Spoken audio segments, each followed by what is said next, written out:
Hello friends, मैं miss संसारी स्वागत करती हूँ आपका आपके अपने एजुकेशन चैनल फोकस्ड बायोलॉजी में। आज हम वायरोलॉजी ही कंटिन्यू करेंगे। हमने वायरोलॉजी का फर्स्ट लेक्चर देख लिया था जिसमें हमने वायरोलॉजी के कैरेक्टरिस्टिक्स और स्ट्रक्चर के बारे में देखा था। आज हम सेकंड लेक्चर देखते हैं।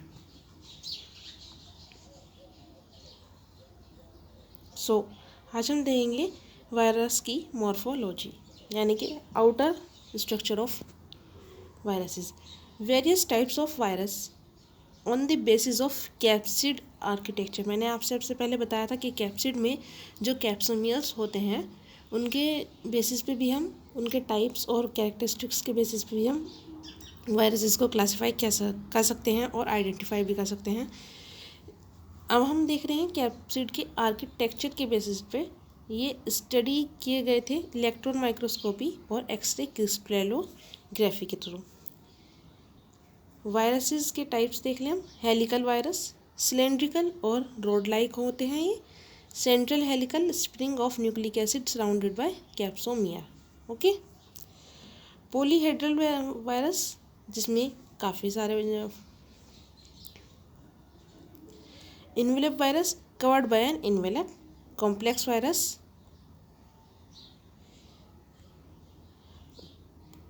Bacteriophages have complex structure and called as complex viruses. अब हम इनको देख लेते हैं डायग्राम के थ्रू। ये देखिए, मैंने 4 टाइप के आपको दिखाए हैं। Helical virus, this is the helical virus. यहाँ बताया गया है सिलेंड्रिकल और रोड लाइक। ये देखिए सिलेंड्रिकल है और रोड लाइक है। सेंट्रल हेलिकल स्प्रिंग ये रही। Nucleic acid surrounded by capsomere. Nucleic acid जो है वो यहाँ है और कैप्सोमियर से सराउंडेड है। फिर है पॉलीहेड्रल जिसके काफ़ी सारे हेड होते हैं। इन्वेलप्ड वायरस जिनके चारों ओर एक इन्वेलप होता है। Complex virus, this is the bacteriophage. See this head, tail, head, neck and tail. Okay, ये होता है मोस्ट कॉम्प्लेक्स वायरसेस।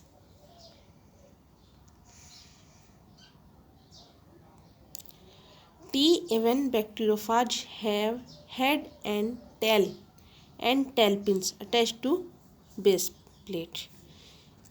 लिखा हुआ है head, tail and tail pin.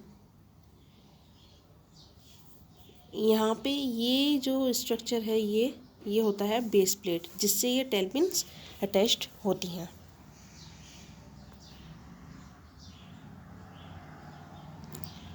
Polyhedral का जो न्यूक्लिक एसिड होता है ये पैक्ड होता है in an unknown manner within a hollow polyhedral head. जिसका पॉलीहेड्रल हेड है इसमें एक अननोन मैनर में, यानी कि पता नहीं होता कि किस शेप में होगा, किस तरह का होगा, लेकिन इसी पॉलीहेड्रल हेड के अंदर पैक्ड होता है। ये में भी कैसे हो सकता है, टेट्राहेड्रल हो सकता है, ऑक्टाहेड्रल हो सकता है और आइसोहेड्रल हो सकता है। Most efficient due to packing of bending and of capsomere in spherical form. Most efficient कौन सा होता है, स्फेरिकल फॉर्म होता है। आई होप आपको डायग्राम्स के थ्रू अच्छे से समझ आ रहा है। अब देखते हैं क्लासिफिकेशंस।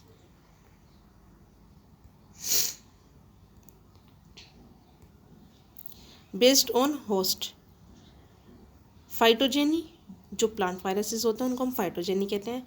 जूफेजिनी इन्फेक्ट जो एनिमल्स को करते हैं, एनिमल वायरस होते हैं, उनको हम जूफेजिनी कहते हैं। ये बेस्ड हैं उन पे कि वायरस किस पे अटैक कर रहा है, उसके बेसिस पे वायरसेस को हमने क्लासीफाई किया है। फाइटो मीन्स प्लांट, यानी कि प्लांट वायरस। जू मीन्स एनिमल वायरस।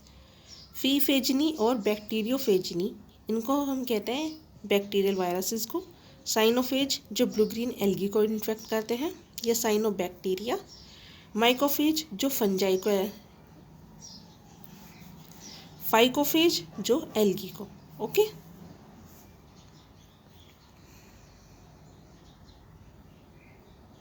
अब जेनेटिक मटेरियल के बेसिस पे हम देख लेते हैं।